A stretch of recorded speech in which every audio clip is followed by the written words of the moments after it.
વજન ઘટાડવું છે તો ફિકર નોટ આવી રીતે તમે રોજ એ દિવસમાં એક વખત દૂધીની રેસીપી કોઈ પણ બનાવીને ખાઈ લો. અહીંયા આપણે આ દૂધીનું શાક પણ નથી, દૂધીનું સૂપ પણ નથી, તમને દૂધી ફીકી પણ નહીં લાગે, દૂધી ટેસ્ટી લાગશે અને સાથે સાથે તમારું પેટ પણ ભરાશે અને વજન પણ તમારું એકદમ ઝડપથી ઘટવા લાગશે.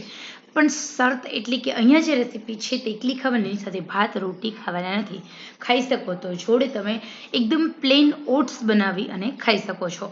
અહીંયા મેં 500 ગ્રામ જેટલી દૂધી લીધી. દૂધીને આપણે પહેલાં ચાખીશું, ઉપર સાઈડના બંને ભાગ કાઢી લેવાના છે અને એ પછી આપણે જે દૂધી હોય એની છાલ ઉતારી લેવાની છે. છાલ ઉતારતા પહેલાં દૂધીને ચાખવી ખૂબ જરૂરી છે કારણ કે દૂધી કડવી હોય. દૂધીની અંદર જે પોષક તત્વની વાત કરીએ તો દૂધીમાં કેલરી શૂન્ય, સાથે સાથે પાચન તંત્ર તમારું મજબૂત કરતી હોય છે દૂધી. અહીંયા દૂધી બીજ વગરની કૂણી લેવાની છે. જેમ પોચી દૂધી લેશો એમ એની અંદર બીજ ઓછા નીકળે છે અને સાથે સાથે દૂધી છે એ તમારું વજન પણ ઘટાડે છે, તમારા શરીરનું પાચન તંત્ર એકદમ ઠીક કરે છે, તમારા શરીરની અંદર તમારા પાચન તંત્રને અને તમારા સ્વાદુપિંડને ખરાબ થવા દેતી દૂધી નથી. હવે આપણે આ દૂધી હોય છે એના બે ભાગ કરીશું, ચેક કરીશું. તમે જુઓ તો બીજ બિલકુલ નહીં હોય કારણ કે આપણે જે દૂધી લીધી છે દૂધીને આપણે પ્રેસ કરવાની, દૂધી પોચી લાગે લેવાની, બહુ કડક હોય દૂધી નહીં લેવાની. કઠણ દૂધીની અંદર બીજનું પ્રમાણ વધારે હોય. દૂધીને ચાખીશું, દૂધી બિલકુલ કડવી નથી. તો અહીંયા હવે આપણે દૂધીના ઝીણા ઝીણા પીસીસ કરીશું. જ્યારે પણ તમારે વજન ઘટાડવું હોય ત્યારે સૌથી પહેલાં તો તમારે તમારા શરીરની અંદર કેલરી ઓછી એડ કરવાની, એટલે કે લો કેલરીયુક્ત ખોરાક ખાવાનો. આપણા પહેલાંના જમાનામાં લોકો મગ ખાઈને વજન ઘટાડતા હતા. મગની અંદર કેલરી શૂન્ય હોય છે, પરંતુ જે લોકોને મગ ખાવાથી યુરિક એસિડ અને ગેસનો પ્રોબ્લેમ થાય એ લોકોને શું કરવું જોઈએ? તો એ લોકોને દૂધી ખાવી જોઈએ.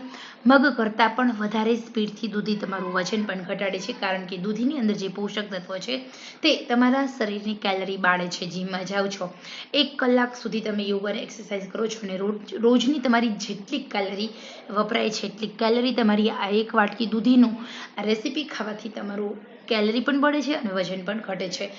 જો તમે આ રેસીપી છે એ દવાની જેમ ખાઈ લો કે તમારે વજન ઘટાડવા માટે તમારે ખરેખર દવા જ લેવાની છે, તો આ રેસીપી હું જેવી રીતે બનાવું સ્ટેપ બાય સ્ટેપ એક પણ સ્ટેપ ફોલો કરજો, સ્કીપ ન કરતા. એ જ રીતે અને દવાની જેમ ભરપેટ ધરાઈને આ એક જ વસ્તુ ખાઓ બપોરના ભોજનમાં. સવારે તમે ભરપેટ ફ્રૂટ્સનો નાસ્તો કરો, સાથે સાથે બપોરે તમે ભરપેટ દૂધી અને સાંજના સમયે ઓટ્સ અથવા મગની ખીચડી એક જ વાટકી ખાઓ તો તમારું વજન ચોક્કસ ઘટશે. તમારા ડાયટની અંદર ઘઉં, મેંદો, રોટી અને ભાત બિલકુલ બંધ કરી દો. વધારે ને વધારે ડાયટમાં લીલા શાકભાજી સામેલ કરો, વધારે પ્રવાહી ખોરાક સામેલ કરો.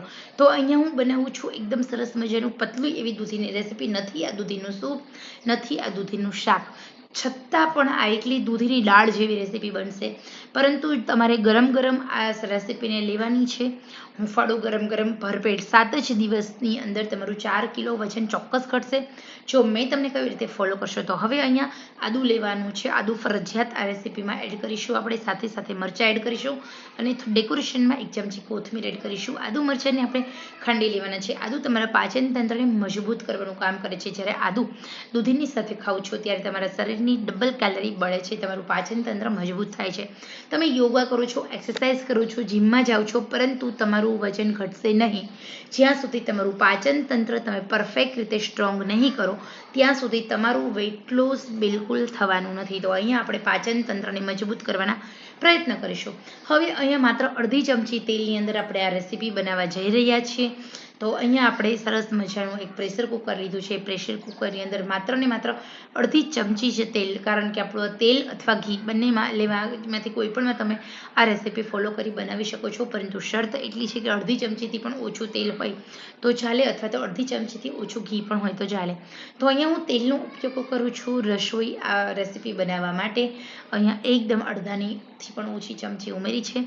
તેલ આપણું જેવું ગરમ થશે એટલે આપણે જીરાથી વઘાર કરીશું. જીરું આપણે 1 ચમચીથી થોડું વધારે ઉમેરવાનું છે.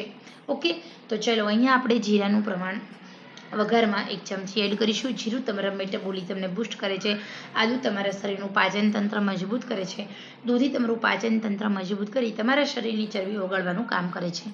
એટલા માટે આપણે 3 વસ્તુઓનો ઉપયોગ કરીશું. તમને આ રેસીપી ચોક્કસ આવશે. તો હવે અહીંયા જીરું ઉમેર્યું, જીરું સંતળાઈ જાય એટલે આદુ અને જે મરચાંની પેસ્ટ બનાવી હતી એ ઉમેરી દઈએ, સાથે થોડી હળદર અને જે આપણે મેથી આવડી જાય છે, દૂધી સમારીને એડ કરી છે એ આપણે ઉમેરી દઈએ. હવે આપણે અહીંયા થોડું આપણે હલાવી લઈશું, સાથે સાથે બધા મસાલા કરીશું. મસાલા કરવામાં સૌથી પહેલાં નમક એડ કરવાનું છે. નમક એડ થઈ જશે એટલે આપણે એમાં એડ કરીશું લાલ મરચું અને થોડું અમથું ધાણા જીરું એડ કરીશું. ગરમ મસાલો નથી ઉમેરવાનો. મસાલાનું પ્રમાણ આપણે એકદમ સડનલી ઓછું જ રાખવાનું છે. તો હવે અહીંયા આપણે કશું જ કરવાનું નથી. આપણે આપણા શરીરની અંદર કેલરી ઓછી છે એવા જ પ્રયત્નો કરવાના છે. તો હવે આપણે એમાં પાણી ઉમેરીશું. પાણી આપણે 1 ગ્લાસ આખો ઉમેરવાનું છે, કારણ કે અહીંયા આપણે બનાવીશું દૂધીની દાળ. અહીંયા અમે દૂધીને ઝીણી ઝીણી સમારી, એની જગ્યાએ દૂધી છીણીને પણ તમે ઉમેરી શકો છો. તો હવે અહીંયા અમે 4 સીટી થવા દીધી છે. મારી 4 સીટી થઈ ગઈ છે. વાવ, સરસ મજાની મારી સરસ મજાની વેટ લોસ એવી દૂધીની દાળ બનીને રેડી થઈ ગઈ છે. તો અહીંયા આપણે થોડું હલાવી લઈશું અને સર્વ કરીશું. તો અહીંયા તમે નથી જોઈ શકો, આ શાક નથી સૂપ. અહીંયા બે બનાવી છે સરસ મજાની વેટ લોસ દૂધીની દાળ. આમાં તમે ઝીણી ઝીણી સમારી પાલક પણ એડ કરી શકો છો, થોડા 1 મુઠ્ઠી ઓટ્સ પણ ઉમેરી શકો છો. તો આ દૂધીની દાળ ખરેખર તમે રોજ બપોરે હુંફાળું ગરમ ગરમ સૂપની છે પીવાનું છે એકદમ શાંતિથી, અને પછી બધી જ દૂધી ચાવી ચાવીને ખાઈ જવાની છે.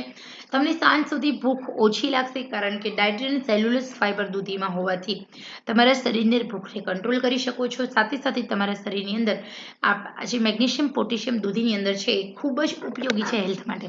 તો બપોરના ભોજનમાં આવી રીતે દૂધી ખાઓ અને ફટાફટ વજન ઘટાડો.